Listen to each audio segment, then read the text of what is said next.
Hello everyone, this is your Broke Chef. We are not creating any voiceover videos as of now because my throat is completely gone.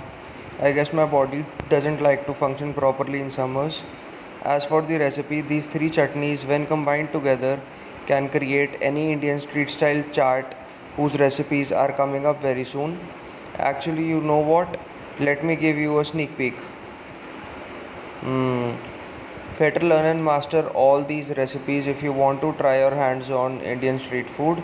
Ciao for now, and we'll catch up real soon.